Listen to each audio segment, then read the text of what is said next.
Acho que os meus parceiros aqui resumiram a ópera, né?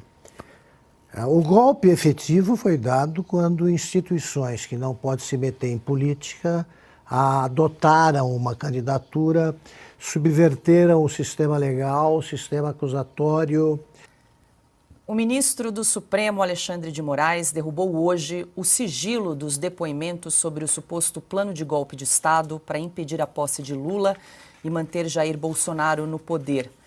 O ministro tomou a decisão de tornar públicos todos os 27 depoimentos depois do vazamento de trechos de alguns deles na imprensa. Nos documentos liberados estão declarações de ex-ministros do governo Bolsonaro e de comandantes das Forças Armadas.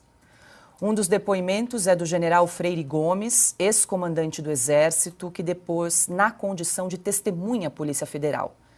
Gomes disse que Bolsonaro apresentou a ele e a outros comandantes das Forças Armadas uma suposta minuta de decreto para instaurar um estado de defesa.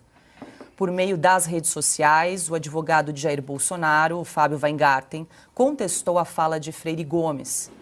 Ele classificou o depoimento como folclórico e disse ser curioso o fato de o general não se lembrar das datas em que se reuniu com o ex-presidente.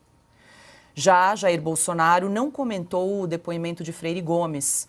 Nas redes sociais, ele publicou mais cedo um vídeo da sua visita hoje a São Pedro da Aldeia, no Rio de Janeiro.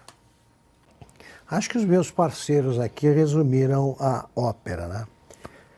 O golpe efetivo foi dado quando instituições que não podem se meter em política adotaram uma candidatura, subverteram o sistema legal, o sistema acusatório, ignoraram a Constituição, agiram como partido político e colocaram o Lula na presidência. Isto é o golpe pelos critérios dele, então, golpe evidente.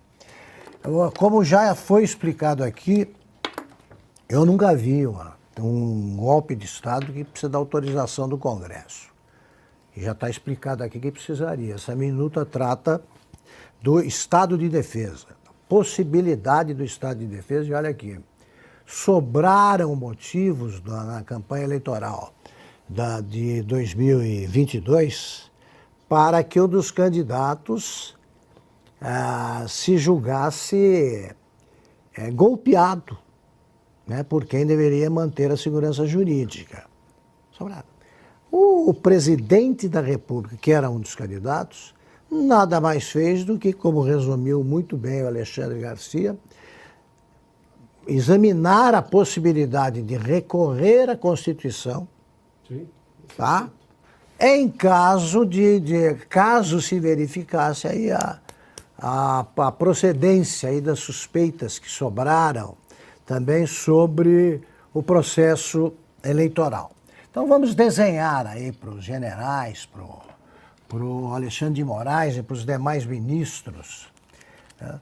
Golpe de Estado, por exemplo, é o que aconteceu em 64. Troca o presidente, um presidente é constitucionalmente eleito, se afasta, põe outro. Ponto.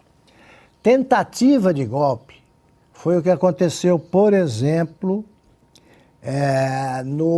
na Venezuela nos anos 1990, na década de 1990, quando o Hugo Chávez comandou uma sublevação militar para derrubar o governo. Foi tentativa de golpe. Depois ele se elegeu presidente e proclamou a ditadura. Isso já é outra coisa. Ensaio de golpe ocorreu em novembro de 1955. O vice-presidente Carlos Luz, que assumira com a morte, com o suicídio de Getúlio Vargas, ele fingiu que estava doente, recolheu ao hospital, para que a presidência fosse assumida pelo deputado Carlos Luz, presidente da Câmara, contrário aos getulistas e ao Juscelino Kubitschek, já eleito. Tentou impedir que o Juscelino fosse presidente, afastando o general que era ministro da Guerra na época, que garantia a legalidade, que era o Lott, era o Henrique Lott.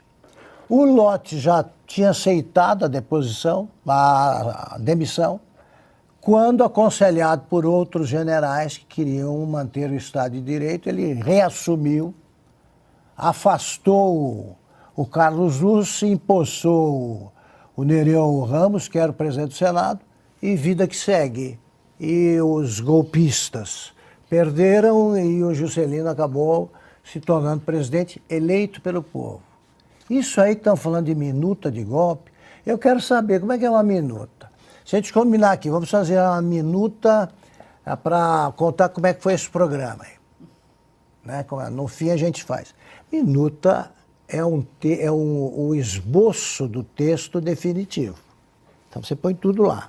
Você não diz só como é que o Estado de Direito você pode recorrer ao Estado de Direito, nada. Você tem que ser mais detalhado. Né? Você precisa detalhar a coisa. Quem é que ia participar do golpe? Quem ia fazer o quê? Quem ia ficar no comando do Exército? Haveria alguma troca militar? Quais prédios seriam ocupados? A manifestação de 8 de janeiro está na minuta? Se está, o que é que os golpistas civis desarmados fariam no dia 9? Tem isso aí? Então, minuta coisa nenhuma. Isso aí é um rabisco prevendo uma possibilidade. Golpe real, que impediu que um presidente tivesse chances de se eleger, de se reeleger. Esse foi dado pelo consórcio, pelo Poder Judiciário, em aliança com o PT e os outros partidos que apoiavam o presidente Lula. Essa é a realidade. O resto é conversa fiada.